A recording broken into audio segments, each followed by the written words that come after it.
Valentina's penthouse smelled of freshly printed money and loneliness disguised as luxury.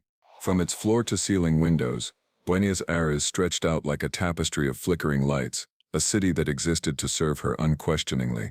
That morning Valentina wandered through the main suite in an Italian silk robe, her gaze sliding over designer furniture without really seeing it.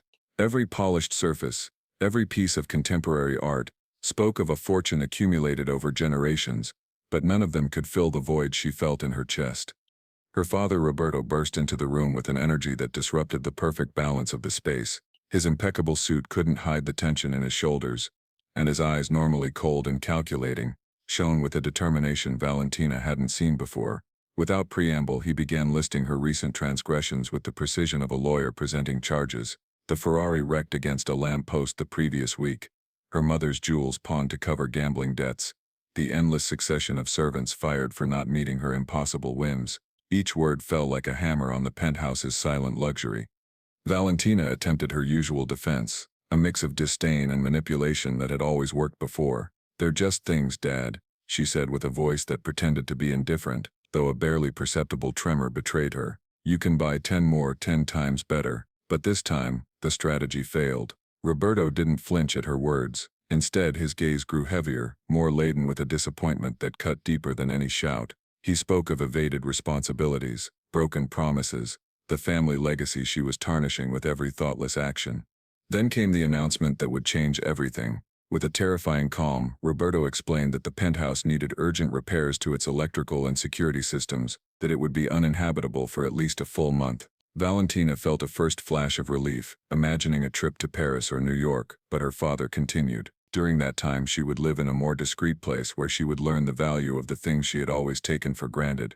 Before she could process the information, 2 servants entered the room and began packing a suitcase under Roberto's strict instructions. No jewels, no designer dresses, just simple practical clothes. They almost forced her into the elevator, descending from her ivory tower to the basement where no resident of the building usually set foot. There, her usual limousine wasn't waiting, but a common taxi with its engine running, whose driver was looking at his watch impatiently. The contrast was violent. The worn seat smelled of cigarette smoke and cheap disinfectant. The rear window had a small crack that let in a whistle of cold wind. Valentina pressed herself against the door, as if contact with the vehicle could stain her in some irreparable way. The journey through the city was a slow stripping away of everything she knew. They left behind the tree-lined expanse of Recoleta, where embassies and museums stood among majestic residences. They moved towards narrower, more vibrant streets where laundry hung from balconies and music came from open shops. Finally, the taxi stopped in front of a low house, wedged between identical ones, with railings rusted by time and saltpeter and pots of geraniums trying to add a touch of color to the predominant gray. The door opened before Valentina found the courage to ring the bell. There stood Lucia, the housekeeper who had worked for her family for 15 years, with her clean but visibly worn apron, and a tense smile that didn't quite hide her discomfort. "Welcome, Valentina," she said in her soft voice, gesturing for her to come in. But it was the movement behind her that captured all of Valentina's attention. In the interior doorframe, leaning against the jamb with his arms crossed, was a young man, Mateo. His eyes, an intense and penetrating brown, scrutinized her from head to toe with a mix of clinical curiosity and a disdain so genuine, it made her skin crawl. He said nothing, but his posture was an insurmountable wall, a silent declaration that she was not welcome. Lucia, with forced kindness, guided her through a small dark hallway to what would be her room. It was a tiny space, with a single iron bed, a wardrobe with a rickety door, and a window overlooking an inner courtyard where several garments dried on a wire clothesline. Valentina's heart beat hard against her ribs, a mix of rage, humiliation, and a pang of something she didn't want to recognize as fear. She told herself this was temporary, a bad dream from which she would soon wake up in her silk bed. She was completely unaware that the threshold she had just crossed marked the definitive end of the life she had always known, and the beginning of something for which she was not prepared. The first dawn in Lucia's house arrived with a chorus of sounds Valentina couldn't identify: distant honking, the murmur of a radio in the neighboring house, the metallic clanging of someone working in the courtyard. She sat up in the narrow bed, her body aching from the overly firm mattress, and in a moment of confusion, she fumbled for the switch of the silk lamp she always had on her nightstand. Her fingers only found the roughness of the peeling wall. Reality fell upon her like a bucket of cold water. She wasn't in her penthouse. She was here in this room that smelled of dampness and earth, a prisoner of her father's absurd lesson. They had almost forced her into the elevator, descending from her ivory tower to the basement where no resident of the building usually set foot. There her usual limousine wasn't waiting, but a common taxi with its engine running, whose driver was looking at his watch impatiently. The contrast was violent. The worn seat smelled of cigarette smoke and cheap disinfectant. The rear window had a small crack that let in a whistle of cold wind. Valentina pressed herself against the door, as if contact with the vehicle could stain her in some irreparable way. The journey through the city was a slow stripping away of everything she knew. They left behind the tree-lined expanse of Recoleta, where embassies and museums stood among majestic residences. They moved towards narrower, more vibrant streets where laundry hung from balconies and music came from open shops. Finally, the taxi stopped in front of a low house, wedged between identical ones, with railings rusted by time and saltpeter, and pots of geraniums trying to add a touch of color to the predominant gray. The door opened before Valentina found the courage to ring the bell. There stood Lucia, the housekeeper who had worked for her family for 15 years, with her clean but visibly worn apron, and a tense smile that didn't quite hide her discomfort.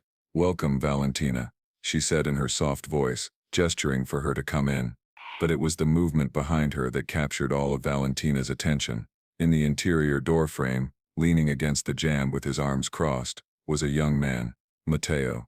His eyes, an intense and penetrating brown, scrutinized her from head to toe with a mix of clinical curiosity and a disdain so genuine it made her skin crawl. He said nothing, but his posture was an insurmountable wall, a silent declaration that she was not welcome.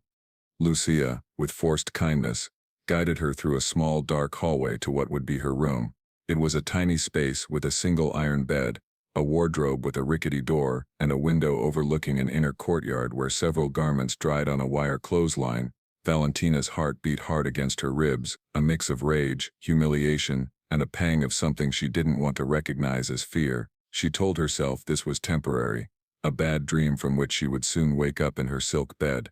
She was completely unaware that the threshold she had just crossed marked the definitive end of the life she had always known, and the beginning of something for which she was not prepared. The first breakfast was a declaration of undeclared war.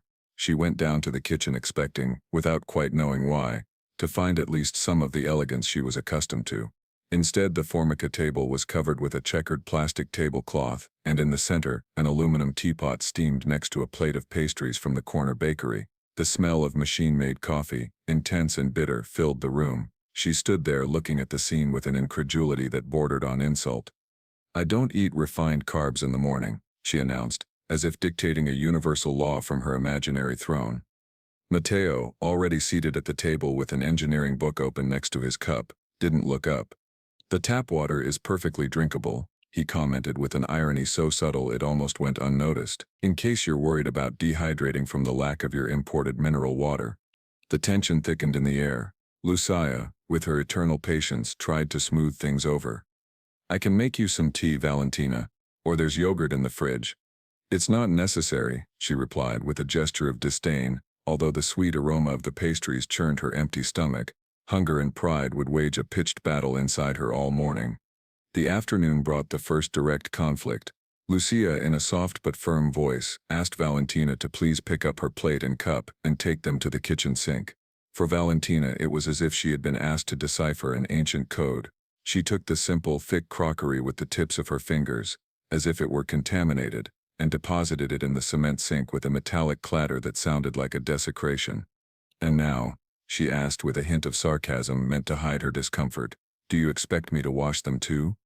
"No," Mateo's voice intervened from the door. He had approached silently. He took the white soap and the worn sponge, and began washing the utensils with efficient routine movements that spoke of a lifetime of doing it over and over again. "But we do expect you not to treat my mother's things like trash. This crockery belonged to my grandmother. For us it has value." Valentina felt observed, judged, and worst of all, she felt clumsy. She, who had organized galas for hundreds of people, who had negotiated with exclusive designers, was incapable of performing the most mundane task without provoking a conflict, and now without feeling profoundly useless. But the real disaster happened with the washing machine. Lucia, with infinite patience, had explained how to separate the light clothes from the dark ones, showing her the different cycles of the old appliance that rumbled like an airplane taking off. Valentina, however, distracted by the constant vibration of her phone, where her friends were mocking her disappearance and urging her to escape this madness, mixed everything.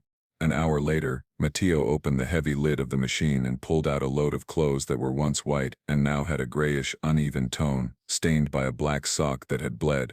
Among the ruined garments was his own favorite shirt, an impeccable Egyptian cotton one that now seemed to have aged 20 years in one wash. The fury in Mateo's eyes wasn't the cold disappointment of her father. It was something visceral, authentic.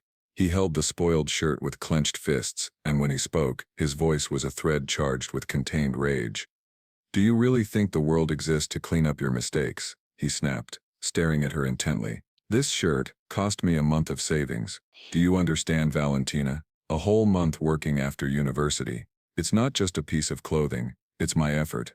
Valentina opened her mouth to utter another cutting remark, to defend herself with the shield of her arrogance, but the words died on her lips. She saw the genuine frustration on his face, the ruined shirt that for him represented a real sacrifice, not a whim. For the first time, she didn't feel like an unfairly punished princess, but simply useless. A person who, outside her bubble of money and privilege, was not only incapable of fending for herself, but also unintentionally destroyed the efforts of others. A heavy silence, laden with shame, and a bitter understanding, filled the small kitchen, and in that silence, the echo of her own prejudices began to sound terribly hollow. The following days passed in a tense, sullen calm. Valentina learned, reluctantly and with initial clumsiness, not to leave a trail of chaos in her wake. She picked up her plate after eating, though still with a certain repulsion, made her bed every morning with a military precision learned by imitation, and even ventured to make coffee for Lucia, a small gesture that cost her a huge effort of pride and which she performed with the concentration of someone defusing a bomb. Every household chore became a pitched battle against her own incompetence. Her hands, accustomed only to caressing silks and holding crystal glasses, were clumsy with soap, rebellious with clotheslines, and completely useless with a simple iron. One afternoon, Lucia returned from the market laden with 2 grocery bags that seemed to weigh more than she did. On the doorstep, her foot got tangled in a worn cable, and she stumbled. The image unfolded in slow motion for Valentina, the woman staggering, the bags about to crash to the floor, the eggs, the milk, all the effort of the shopping about to be wasted. Without thinking, driven by an instinct she didn't know she possessed, Valentina lunged forward and grabbed the heaviest bags just in time, absorbing all the weight with an involuntary grunt. "I'll take them," she said, in a voice harsher than she intended, her breath catching. Lucia, regaining her balance, looked at her with a surprise that slowly transformed into a smile. Always, it wasn't the tense, polite smile of the first days, but a warm, genuine expression that reached her eyes, creating little wrinkles around them. "Thank you, child," she whispered, and her calloused hand rested briefly on Valentina's arm. 2 simple words. "Thank you, child." For anyone else, they would have been just that, words. For Valentina, they were an earthquake. No one, in her entire life of privilege, had ever thanked her for a physical act, for a tangible effort. People did things for her. It was their job, their obligation. That unexpected gratitude, laden with a human warmth she didn't know, produced a strange sensation in her, an uncomfortable warmth in her chest that expanded until it made her blush. She nodded, not trusting her voice, and carried the bags to the kitchen with a new determination. As she put the groceries away in the pantry, struggling to remember where everything went, Mateo entered the kitchen. He watched her silently for a moment, how her brow furrowed in concentration as she placed the packages of pasta on the correct shelf. "I have to go to the grocery store to buy a few things," he announced, breaking the silence. His voice no longer had the layer of cutting ice from the first days, but a cautious neutrality. "If you want, you can come. The air will do you good. You look very pale." Valentina froze, a can of tomatoes still in her hand. It wasn't an invitation. It was almost an order, but it lacked the open hostility of before. It was a test. She nodded again, once more without words, and went to get a simple coat that Lucia had lent her. Walking through the neighborhood streets alongside Mateo was a profoundly surreal experience. He moved with absolute familiarity, greeting the old man sweeping the sidewalk in front of his hardware store, exchanging a few words with the woman selling flowers on the corner, accepting a cookie from the owner of the grocery store. He lived in a world woven with threads of community, mutual recognition, small daily solidarities that were completely foreign to Valentina. She walked beside him, feeling like a spectator, a ghost in a real and vibrant world. But for the first time, although she felt out of place, she didn't feel openly judged. Mateo didn't speak to her, but his very presence was a silent lesson. In the small grocery store, crammed with products up to the ceiling and smelling of spices and cold cuts, Mateo bought bread, a piece of cheese, and a packet of yerba mate. As he paid, Valentina watched him count the money carefully, mentally calculating each peso, making sure he had enough. It was a world of small economies and considered decisions, a universe away from her impulsive purchases where price was just a number without consequences. On the way back, under the faint golden light of the sunset that tinted the peeling facades of the buildings, Mateo stopped in front of a small sewing workshop. The sewing machine could be heard through the open door. "That's where Senora Marta works," he said, pointing with his chin. "She raised her 3 children alone, sewing until late at night. All 4 are professionals now." A few steps further, he pointed to a portly man closing the metal shutter of a bakery. "Don Carlos, he makes the best French bread in Buenos Aires. He gets up at 3 in the morning every day for 40 years. They weren't casual comments. It wasn't just small talk. It was a deliberate, patient lesson. He was showing her, without preaching, the dignity that beats in honest work, the silent pride she had never known how to see, the very texture of a life built with effort and not inherited. Valentina said nothing. She walked beside him, listening, and for the first time she looked around and didn't see just poverty or simplicity. She saw stories. She saw resilience. She saw an authentic and vibrant life, and amidst all that new landscape she began to glimpse, with a painful clarity, the infinite resonant void of the existence she had left behind. The truce between Valentina and Mateo solidified into an uncomfortable but constant companionship. He began to allow, almost to expect her to accompany him on his errands. One afternoon, he took her to the public library where he usually studied after his shift at a repair shop. The silence there was of a different quality than the one Valentina knew.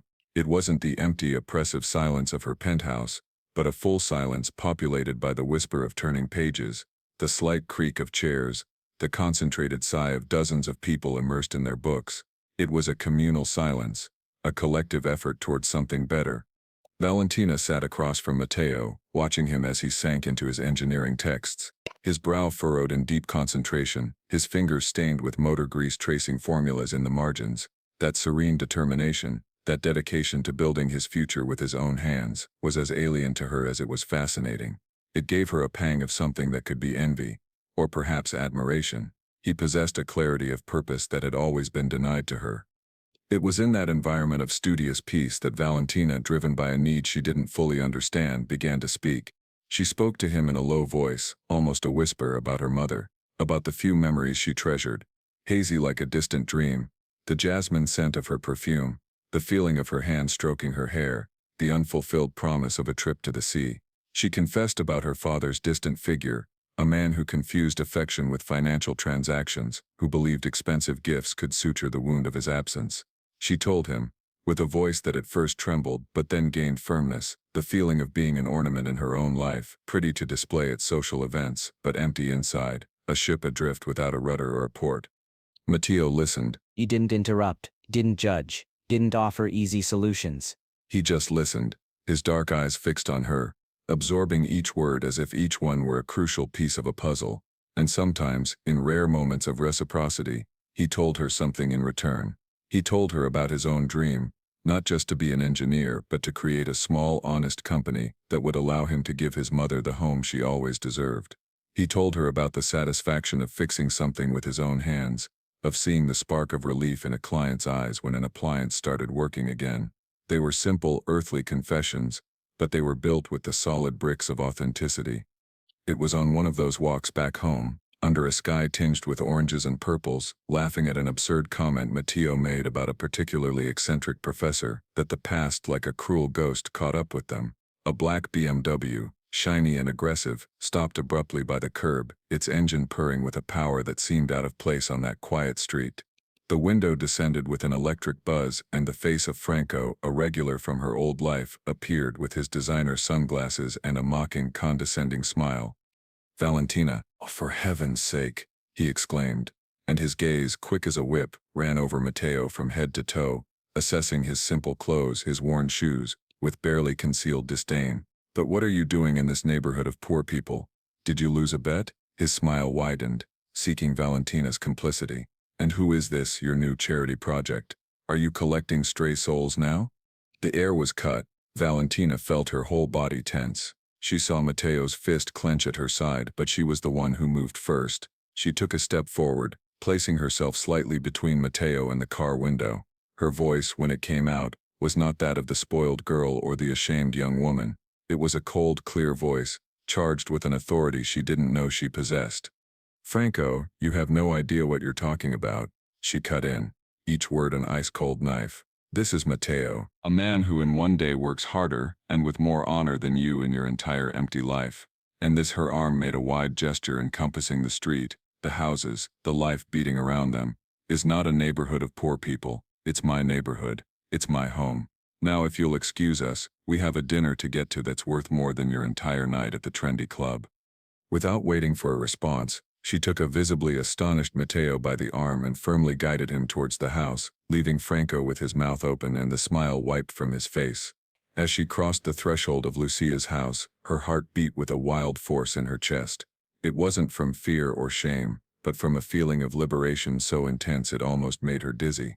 By defending Mateo, by claiming that humble space as her own, she had symbolically and forever sealed the door to her old life. She had publicly removed the mask of the Crystal Princess, and beneath it, before her own eyes, and Mateo's, she was discovering, with a mix of terror and euphoria, someone who could perhaps be much stronger and more real than she had ever been. A month after her arrival, Lucia's house no longer felt strange to Valentina. She knew every creak of the floor, the exact spot where the afternoon sun warmed the living room armchair, the smell of soap and stew that was the scent of that home. She had even learned to prepare mate for Mateo, a ceremony she had initially mastered clumsily, but now performed with a quiet affection, knowing just the right water temperature and how to brew it so it wasn't too bitter or too weak. The harmony, however, was thin glass, and it was about to break.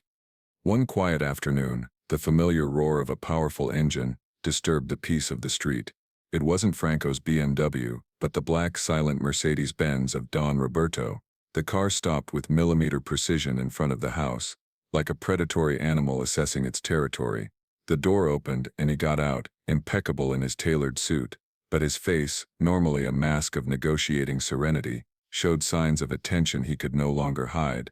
He had come to reclaim what was his. The lesson, he declared in a voice that brooked no argument from the threshold, was over.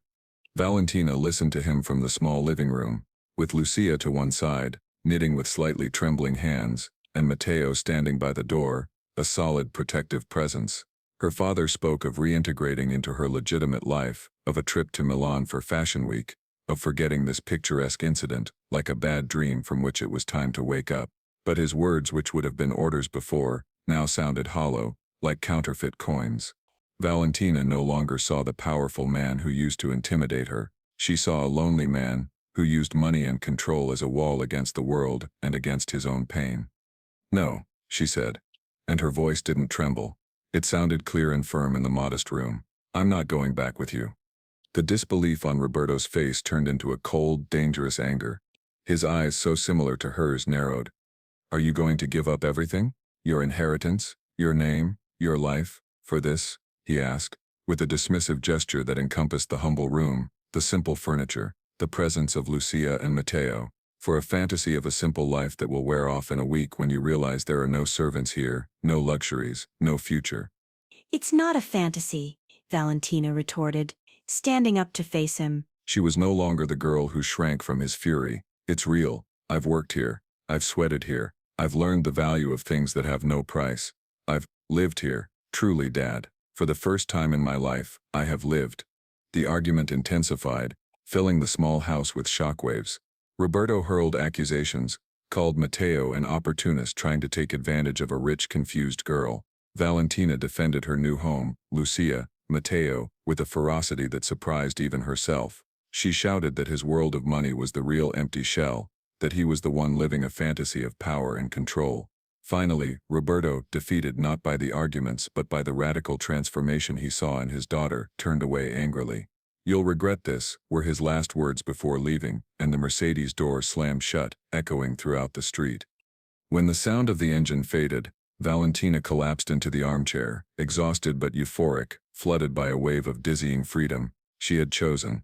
She had chosen her life, her truth, however hard it might be. She sought Mateo's gaze, expecting to find in his eyes the reflection of her own triumph, the pride, the confirmation that she had done the right thing. But in the depth of his brown eyes, she didn't find euphoria, she found doubt, a deep and lacerating worry. "And now what, Valentina?" he asked, his voice soft, almost a whisper, but laden with a skepticism that took her breath away. "Now what are you going to do? Do you really think you can get used to a life without your luxuries forever? Without your clothes, your travels, or is this just another whim? The most extreme adventure that you'll abandon when reality gets too hard and you realize there's no place here for a princess, even a repentant one?" His words fell on her like the fragments of her own shattered crystal. The euphoria vanished in an instant, replaced by a pang of pain so sharp and treacherous it made her knees buckle. The person she trusted most in this new world, the only reason she had had the courage to take that final step, doubted the authenticity of her transformation. Suddenly, her victory felt incredibly empty and fragile.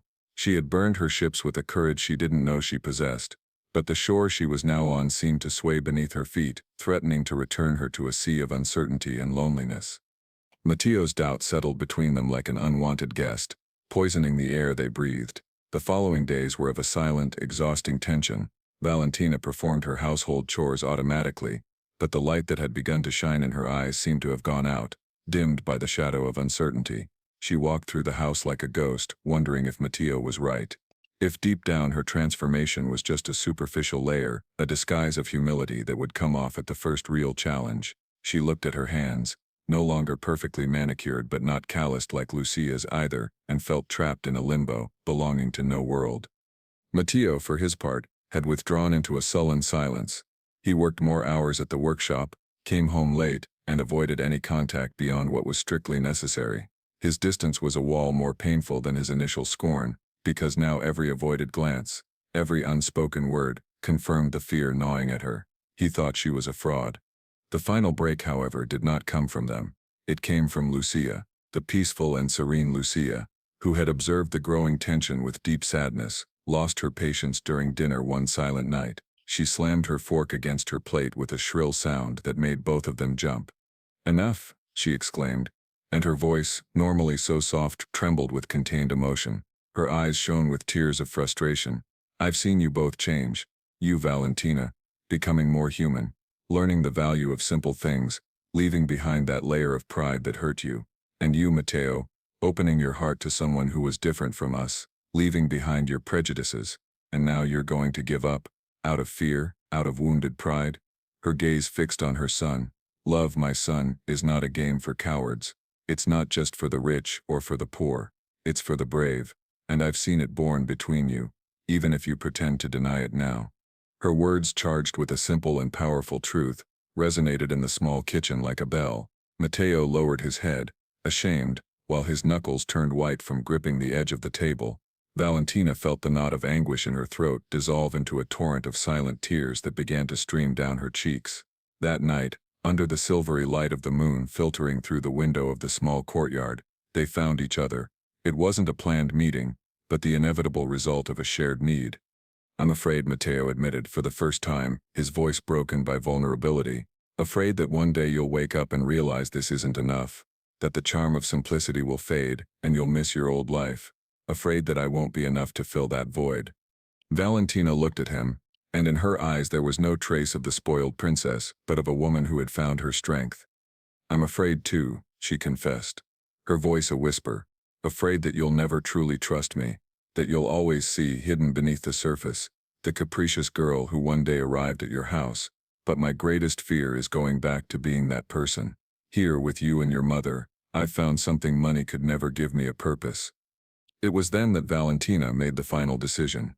It wasn't a reaction to Mateo's doubts, nor an act of rebellion against her father. It was a deep and conscious choice for herself, the confirmation of her new identity. The next morning, with serene determination, she went to her old penthouse, now empty and under renovation. She wasn't going to collect sentimental belongings. She gathered all her jewels, the diamond necklaces, the emerald rings, the gold watches, all the physical, cold evidence of her past life. She sold them all without a hint of nostalgia. With that money, she didn't buy freedom, but a future, a shared future. A year later, in the same neighborhood she once despised, a small community workshop was inaugurated. Above the door, a simple wooden sign read Roots. Inside, in a clean, well-lit space, Mateo taught his trade as an electrician and repairman to a group of young people from the neighborhood, passing on not only technical knowledge but also the value of honest work. And at a desk near the window, Valentina, in a simple dress and with hands no longer manicured but full of energy, managed the accounts, material orders and projects with an efficiency and determination that surprised everyone. She had found her true purpose, using the only useful skill her old life had given her, management and business vision, but now for a completely new end, to build, not to consume, to help, not to show off. One quiet afternoon, Don Roberto appeared at the door of the workshop. He wasn't wearing his impeccable business suit, but more casual clothes, and his face, although serious, had softened those hard lines of control and frustration.